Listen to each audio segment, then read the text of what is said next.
Welcome to Revival Records Podcast. I'm Peyton, one of the co-founders of Revival, as well as a singer, songwriter, and performer who has spent the last 20 years riding the roller coaster, otherwise known as the music business. And on this podcast, I speak to talented artists, producers, DJs, music moguls, songwriters, musicians, basically anyone brave enough or just crazy enough to make the business of music their mission in life. Hello, everybody, and welcome back to Revival Records Podcast. Today, we have the unique and really privileged opportunity to sit down with an award-winning, internationally celebrated photographer. This is someone whose career has been so vast and so multifaceted. Honestly, it would be easier to turn it into a 10-part Netflix series than trying to fit it all into one podcast. So I am really grateful to Bill Bernstein for taking the time to share with us a little bit about a very specific chapter in his much bigger career, which coincided with a chapter in history that continues to fascinate and surprise us. A time of radical shifts in thinking and bold new concepts and ideas that challenged and eventually changed the world as we know it today. Yes, I am of course talking about disco, which dominated the 1970s and the early 80s and which has really come to be embodied by the legacy left by New York City's infamous Studio 54 nightclub. This music, it was somehow bringing a family together of diverse people from all races and spaces and colors and creeds. And many of these people had until that point been politically or socially marginalized in some way. And suddenly, this colorful collective of humans were snorting and boogieing their way into the history books. And Bill Bernstein, well, he just happened to be close by with a camera, observing, absorbing, and documenting this moment in history so that today we have these incredible images that allow us to look back and take a peek into an era that is in so many ways still very much defining who and what we are today. So, would you please join me in giving our very esteemed guest Revival, Love, and a Family Dose. Yeah, Bill Bernstein, welcome to Revival Records Podcast. And heralding from Brooklyn today? Brooklyn, New York. From yes, Brooklyn, sir. New York. Well, you're certainly a man who has seen, and not just seen, but actually documented so much of what is now almost a kind of mythological time in history for so many, unless you were there.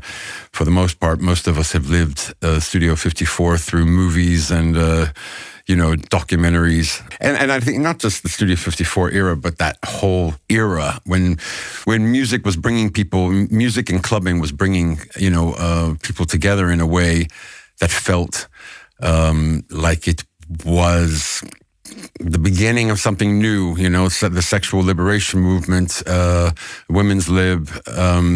It was a cross of people from different societies, different economic groups, different cultures and colors and creeds. And of course, that really, for those of us in house music, whether we lived that or not, we've all had a little taste in a way of the way music in general brings people together, but I think there was something very special about that time. It must have been amazing to actually be there. I mean, how did you fall into that? Or did you fall into that? Was it? Yeah, how did I fall into it? I did fall into it, actually. I was just starting my career as a photographer, and I was working at the Village Voice. And one night in 1977, they assigned me to go to Studio 54. And wow. This was, like you mentioned before, this was pre-AIDS. This was post-Stonewall. Gay pride parades were started really with Stonewall in 69, and then we're starting to become the gay movement was becoming very powerful. It was also right before Reagan took power. Right. And before AIDS. So it was a very liberal time. Jimmy Carter was the president.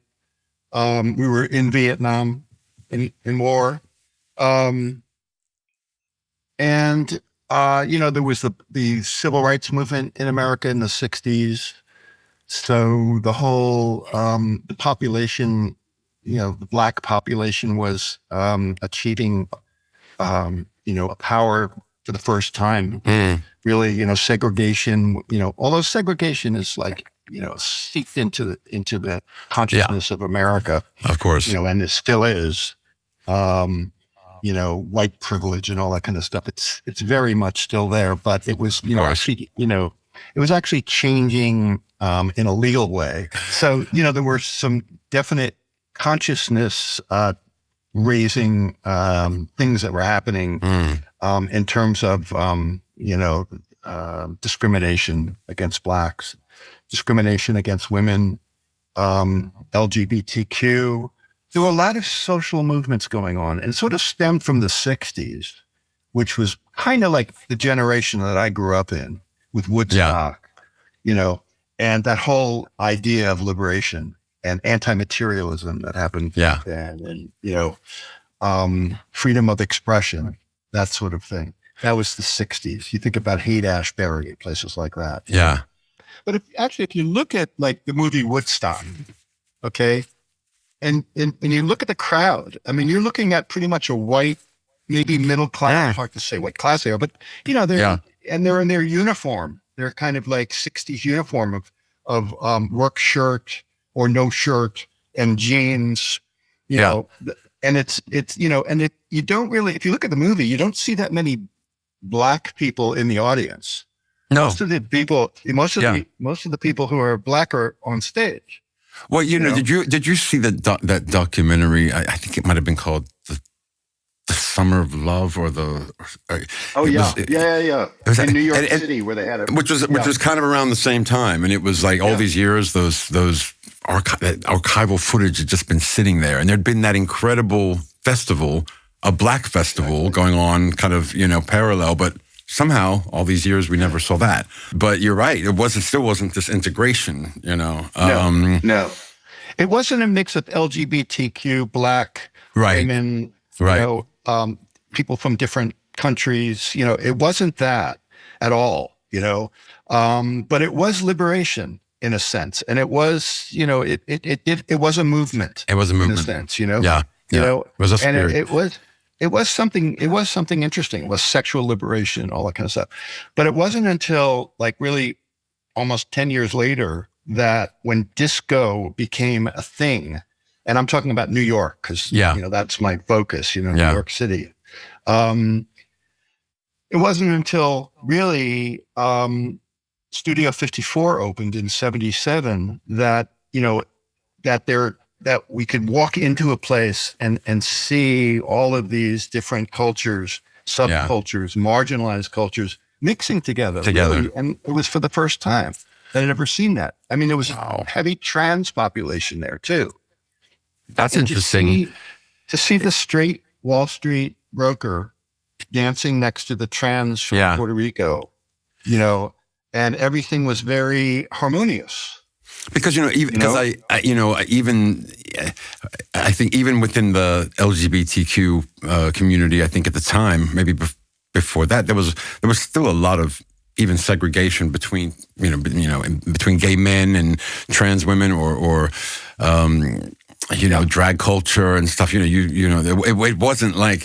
Well, it never has really been this big harmonious alphabet family of people that all love and respect each other. But I think from what I understand at that time, it was, even in gay bars, the trans community was often excluded or, refused entry. There was that prejudice within the community itself. You're very right. That must have been surreal. Yeah. That must have been amazing for you. It was amazing for me because, growing up in a suburb of New York, basically a white suburb of New York, although it was a suburb that had quite a big Black population. So, and we considered ourselves to be a pretty liberal suburb of New York. but walking into the club that night, walking into Studio 54 that night was really an eye opener for me. And did you get carte blanche to come? I mean, I guess because you were there on an official role. I mean, did they kind of open the doors for you? And because, I mean, notoriously, Studio 54 was so hard to get into. Did you kind of rock up and go, I'm here with the Village Voice to take pictures? And then did Steve Rebell bring you a bottle of champagne and go and knock yourself out? And here's a gram of Coke and have fun. Yeah, absolutely. No, I didn't do that. Yeah, no. But that would have been nice. That would, but no, he did not do that. But I one of the things about Studio 54 is they really had a press machine going on. They wanted to be in the papers every day if they could.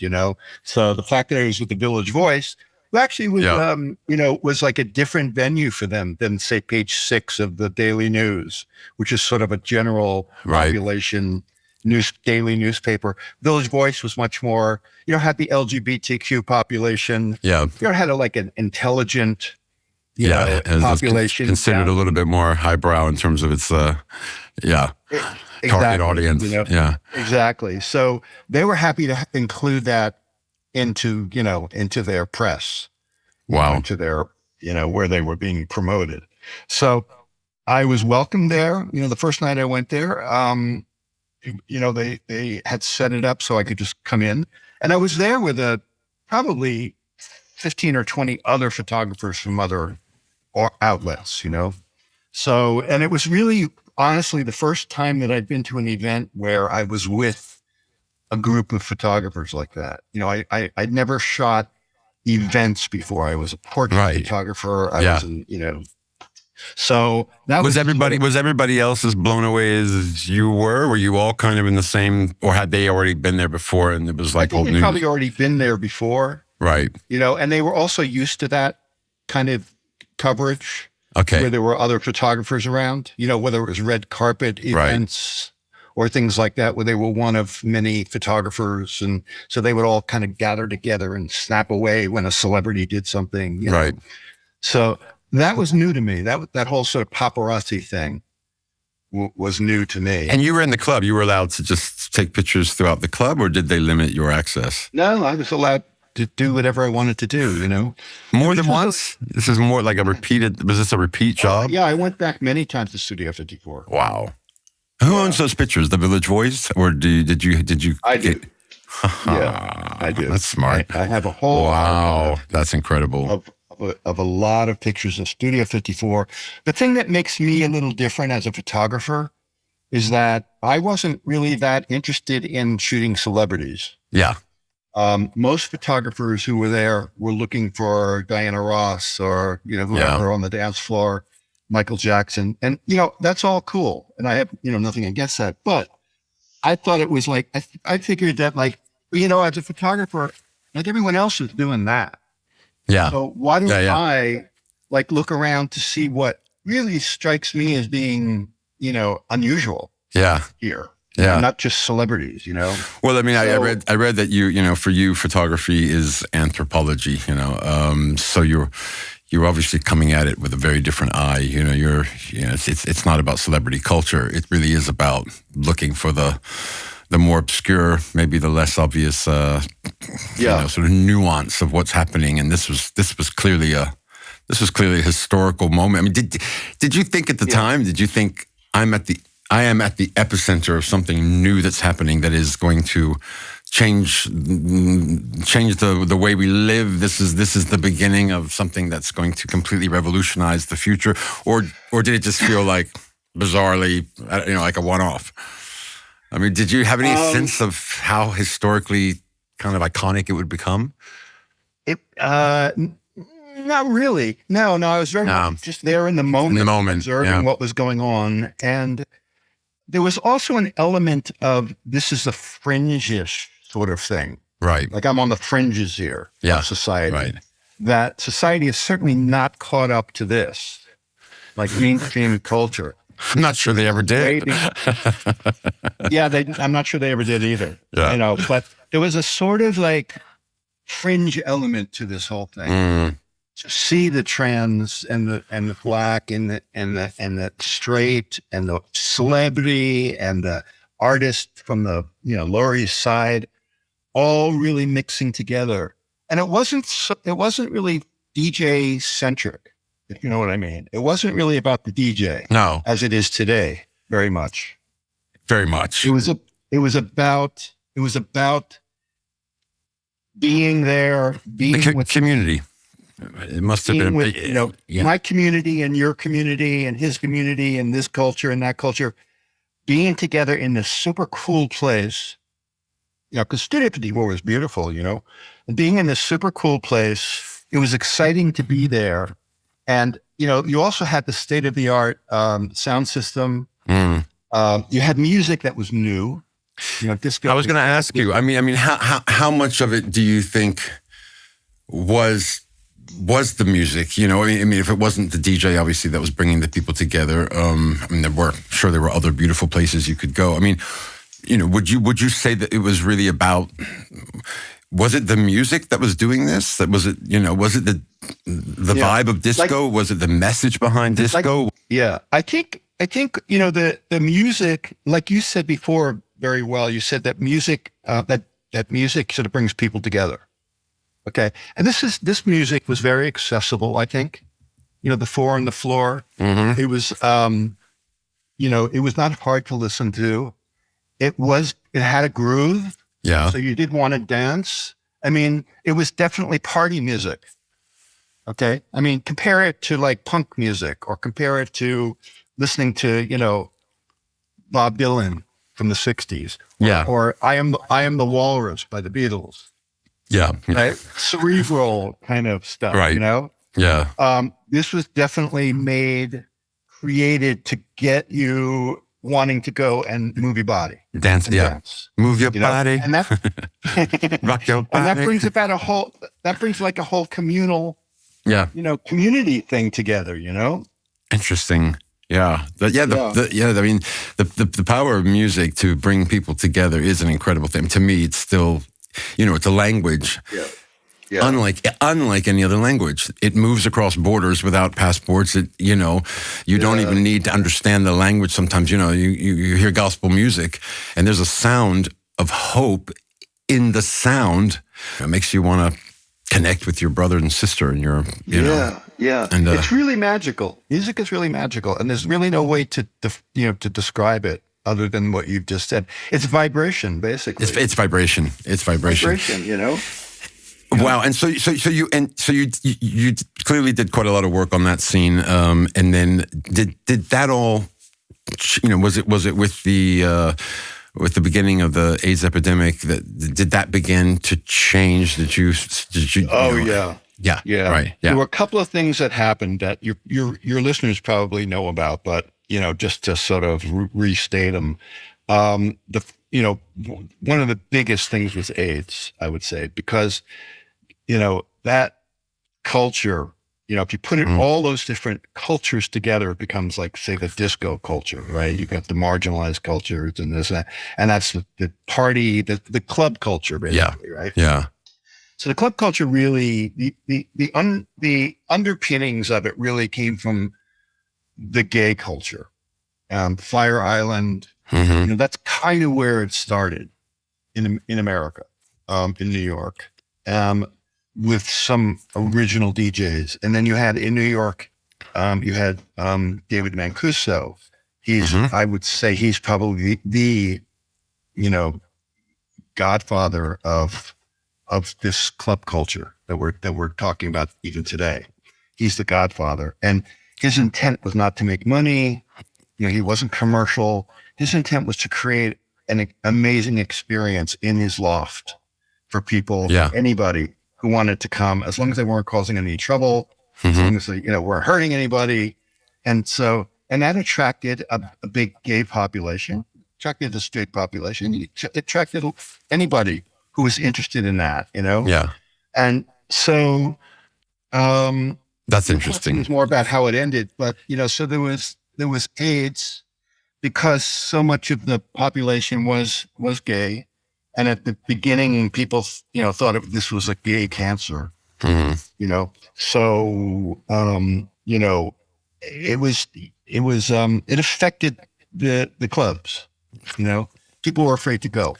Yeah. People didn't know if, you could talk to somebody and get AIDS, if you touched somebody who was sweating, all that kind of stuff, Yeah.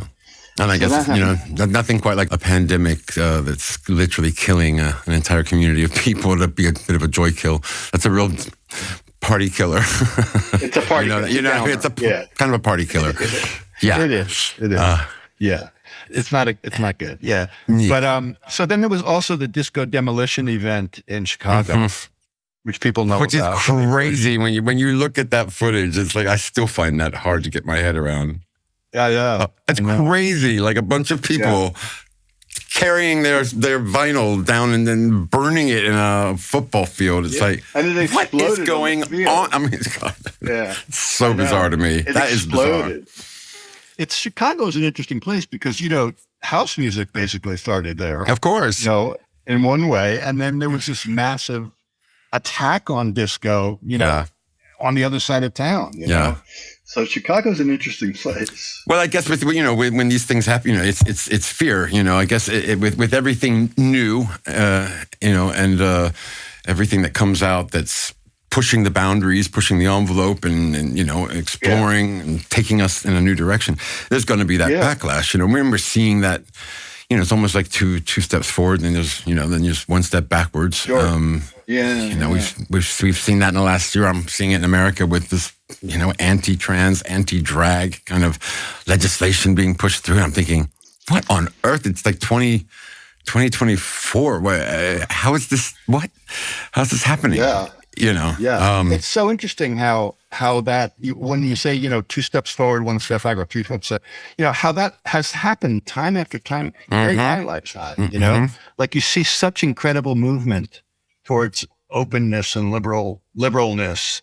And then all of a sudden, like something happens, AIDS or Ronald Reagan, who wouldn't even acknowledge AIDS, didn't want to put any federal money towards helping, that situation at all for years. To say the word, that all of a sudden after a period of like openness, like you have that, it's amazing. It's mind-boggling. Yeah, I saw something going around on the internet the other day. It was, rest in peace, New York City nightlife, and it was, it was like this lament of what had been and what is no longer.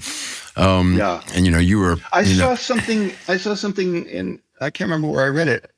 About London, actually, and the club culture there. Well, so many of the clubs and venues and bars have closed, and that was something that was already happening, which a lot of people put down to the rise of dating apps like Grindr and whatever. People are hooking up, and they don't need to go out to meet people anymore. And this has been going on for a while. So that's and drug culture has also changed. I think obviously recreational drug use is very much connected in a way with nightlife, and the drugs have changed. I think back in that time at Studio 54. I think whatever people were on was probably a lot more social, perhaps, than what people are on today. What are people on today? Well, I, of course, wouldn't know because, I know nothing about these things. But you must have seen some crazy things. I mean, is there one thing from this time at Studio 54, for instance, that you can remember as being the craziest thing that you saw or that you photographed? Anything that really kind of stood out as like, oh, my God? One night I remember watching a woman dancing and slowly taking her clothes off. Okay.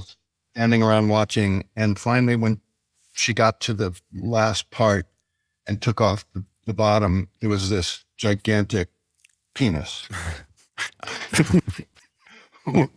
Sorry, I just knew that it was coming. Did you know that was coming? Yeah, I did somehow. Yeah. That would be something most people had never even seen in a magazine. I guess they hadn't. I was very surprised. Yeah. I mean, I had never been around the trans population in my life. I mean, I knew that it existed, and I knew that it's existed for ever. Yeah. But I'd never really connected with it. I'd never really been around. It was so marginalized, and and really even with the progress, which really thanks to things like RuPaul's Drag Race and things. There's a lot of a lot of media representation. I say a lot of. There's a lot more. Yeah. There's representation, thank God.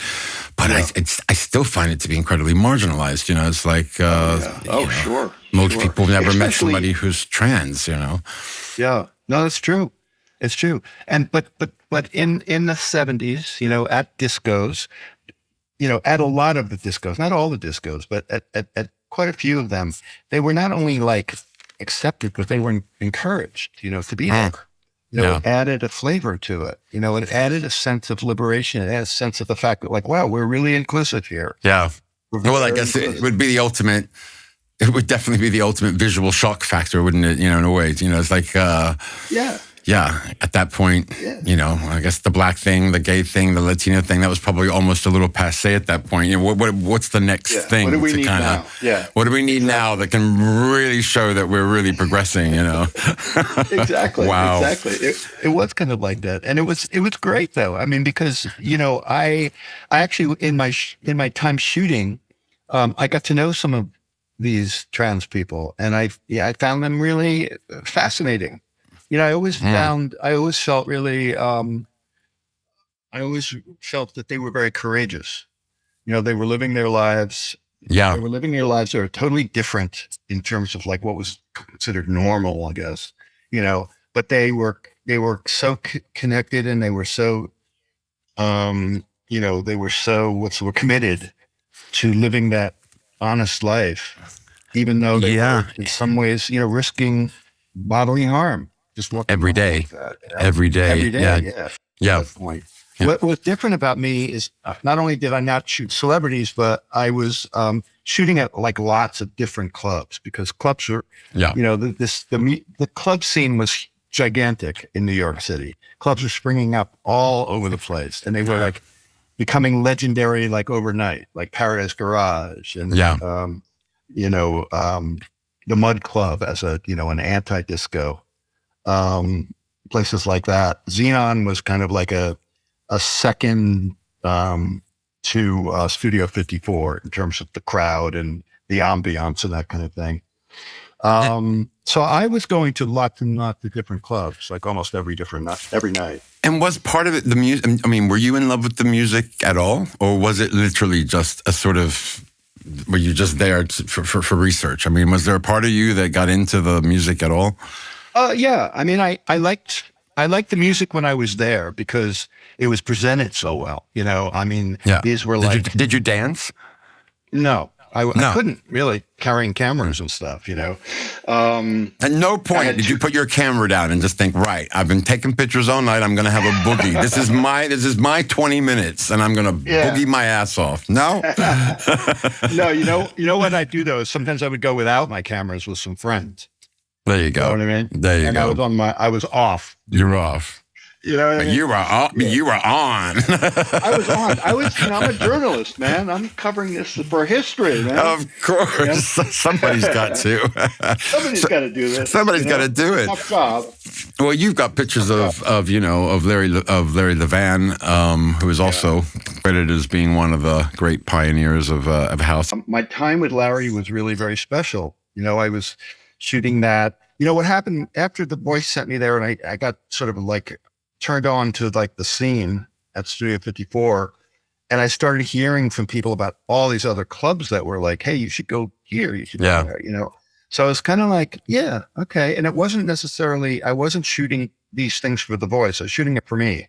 Right. It was like my project, like my personal project at that point. But I knew the Voice knew what I was doing, and occasionally they would say, hey, have you got a picture of this place or that, or we're doing a story on trans in New York, you got a picture we can use, or, whatever. So they knew what I was doing, but I wasn't going around for like about a year and a half, almost 2 years shooting for the Voice. I was shooting for me.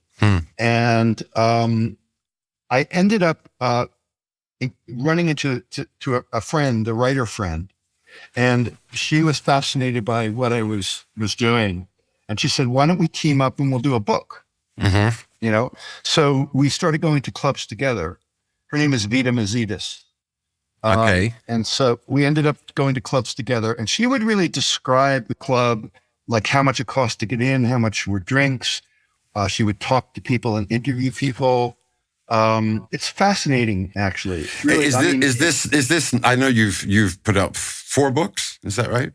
Well, yeah, I have. Is this Night Dancing? Is this the? Yes, this is Night Dancing. So Exactly. yeah. Just to read your titles, because you've got Night Dancing, which sounds great. These are all books I want, by the way. Are they still in publication? Can we get them on Amazon? You can get Night Dancing. Yeah, You can definitely get Night Dancing. And then you did Each One Belonging, and this was a book about Paul, because you spent 15 years photographing Paul McCartney as his personal photographer. Yeah. Jesus Christ! Yeah, we're not even hardly getting there. That's crazy. Yeah. And then Disco, the Bill Bernstein photographs.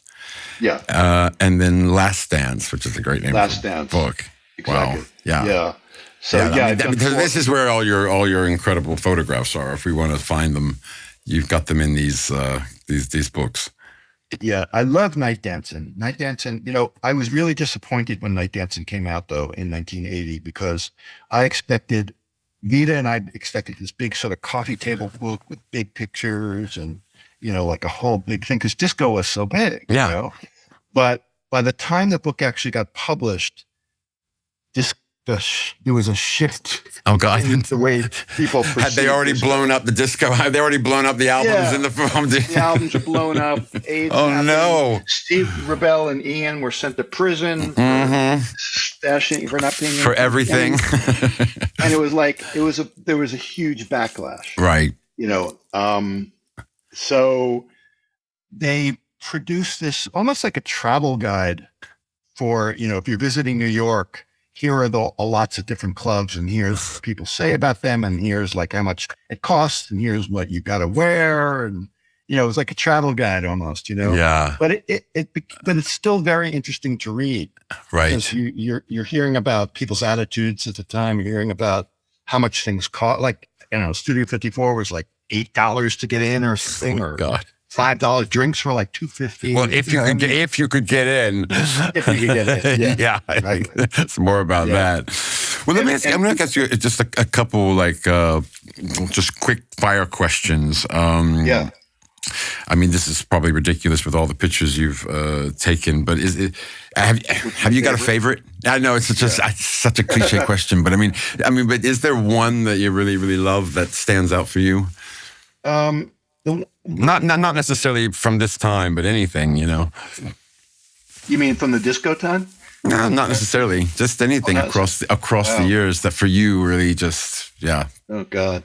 Yeah, I know. I don't know. Certainly from the disco time, the picture that sort of stands out for me. I don't know if I would say my favorite, but it's something that really was important. Was the picture that's on the cover of the book that was published called Disco: The Bill Bernstein Photographs. Right. And that's a couple in tuxedos. And she's got it's a man and a woman. She's got a cigarette holder. Yeah. And he's got like a black eye. And that was like one of the very first pictures that I took that first night when I went to Studio 54. Wow. For the Village Voice. And as I was taking that picture, I thought, here's this couple in tuxedos that I just flashed on the movie Cabaret. Yeah. Okay. And what that scene was like in Berlin in like the 20s and 30s before Nazism kind of came. Yeah. Yeah, of course. And how liberal and how, gender fluid that time was. And when you look back at that, it's like, oh my God, that era, you look at the clubs and it's like, how did that turn in? Wait a minute. How did that go from that commercialized? That picture, sort of as I was taking it, I felt like I was transported back, to pre-war, Second World War Berlin. And then I started looking around and I just started to get this, almost like eerie feeling that there's a huge similarity between that era and this era. History repeating itself. History repeating itself, exactly. And there's as time went on, I started to really read about that era, the Weimar Republic era, and that time period, and why, because of economics, because of all kinds of things, by treaty after World War II, how Berlin became this real melting pot the big drug in the Weimar Republic was cocaine. Yeah. Same thing in the 70s. Yeah. There were so many similarities between those two eras. It's interesting, isn't it? I think people have this idea that history is a perpetually evolving, moving forward sort of, this sort of linear kind of movement that goes forward. And actually, when you really look at it, it's like, actually, you can go back a long time and find periods that were much more open-minded and liberal. It's like, so then you think we've made all this progress, and then you look at what's going on now, and you're going, oh. Let me finish on a question that I'm curious. I mean, I don't know how much of the sort of club culture documentation that you still do or you're interested in, but I mean, do you ever these days see anything that compares it all? And you said now it's all about, you're clearly up on how it is these days because it's all about the DJ and things have changed. But do you ever find yourself in situations where you think, there's a little bit of the magic here that I remember from those days? Do you find that at all, or you're not even looking for it? Or well, I still think that people are drawn to music, and wanting to be together, and that's positive. Yeah, that's positive. I'm I know. Broad, and I know. You're being optimistic. I think it's turned into a huge industry too. Yeah. But in terms of the magic that you're talking about, I think that it's really changed. It's really different. But I was pretty fascinated by the crowd of people that would show up at the Museum of Sex in New York City a number of years ago when I had a huge exhibit there. Probably some of your listeners went there in New York City, and they created this disco basically. And it was, tinfoiled walls and banquettes and disco balls and a clip ditch speaker and a DJ booth, and probably about 40 of my photographs blown up huge. I mean, that must have been amazing. I read about it. That must have been incredible. Yeah. It was amazing. That curiosity that you have, that just passion and desire to understand human nature on a deeper level through photography, through observation. I mean, where's that come from? Is it? Did you always have it? Did you have it as a kid? Yeah, I think I did. I think my parents were always very interested in that. My father was really he was a businessman, but his passion was photography. Right. So they supported you and your passion. Yeah. I was, I think I always had that curiosity. I just really, when I found photography as an outlet, it really gave me a means of expression. Yeah. And to take it into a world in a way that I guess would probably be quite intimidating otherwise, I would have thought. But absolutely. The first shoot that I did for the Village Voice, the very first one, was to photograph at a place called Roseland in New York. And there was kind of a battle of the bands between Carlos Santana and Tito Puente. Wow. Okay. It was great. And my very first assignment was, I was in Carlos Santana's dressing room before he went on, and he was sitting there with a guitar and a little amp and a picture of his guru, and the lights were down, and he just had his eyes closed and he was warming up. Wow. And when I was there, it was just me and him, and I was like, he was in his own musical, aura world, vortex. And I had a reason to be there, my camera, having a camera. Yeah. And so that was the moment I said to myself, this is really, it's what I want to do. Yeah. That's what I want to do. Yeah. I want to have access to situations that that are to me so fascinating. Of course. I mean, what a life-changing, to be in proximity to so many vibrations on that level. Yeah. What a blessed life, in a way. I'm sure a lot of work, but, so thank you on behalf of all of us who were not there. And I'm going to look for these books. One last question just to finish up. We've talked a lot about the changes that have happened culturally and politically, and it's certainly in terms of music and nightclubs. But in general,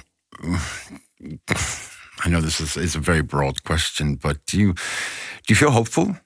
Do you feel hopeful about the future? Do you feel hopeful about the current generation? Do you feel like love will win? Do you feel like light is going to overcome the darkness?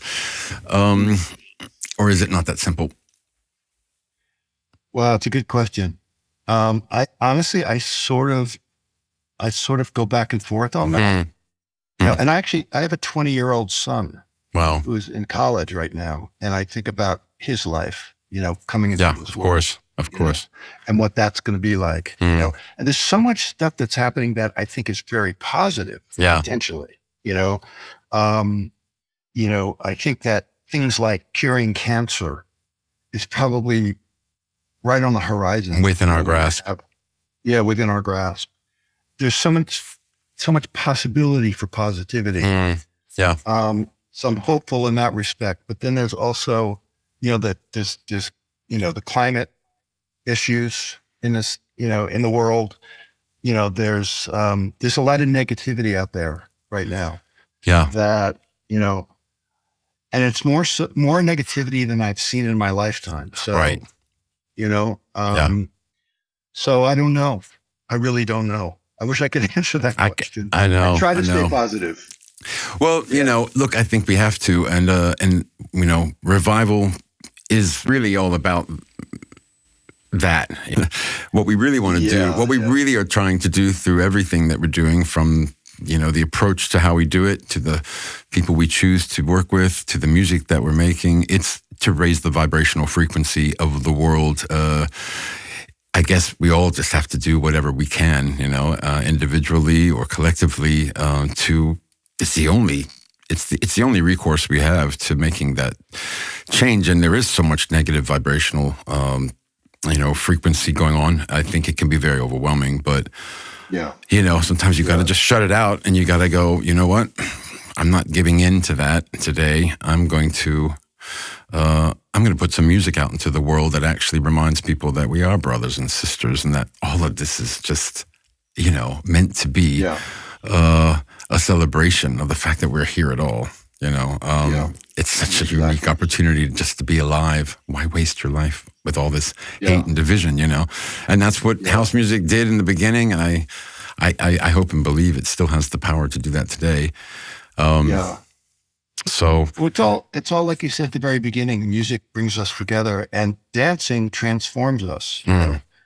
So absolutely, you're transformed after you spend the night dancing. It absolutely. The physiological change of it changes your physiological being, and therefore actually opens up your mind, heals. I think I think rhythm brings healing. God, well, thank you. What an interesting, really one of the most interesting people, I think. Normally it's the complete morons I have in here, but it's so nice to actually... I'm just kidding. No, I am kidding, but wonderful people. But it has been great to chat with you. What a nice unexpected surprise to talk to somebody with such a fascinating history. And I'm going to look up your books, but just thank you for your time. And I keep documenting, and and hopefully there'll be more positive things to document in the future.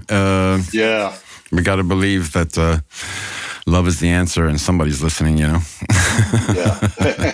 Thanks a lot, man. Anyway, lots of love from London. Mwah. Okay. Thanks, Bill. Right. Thanks. Bye. Last Dance. Oh, that's great.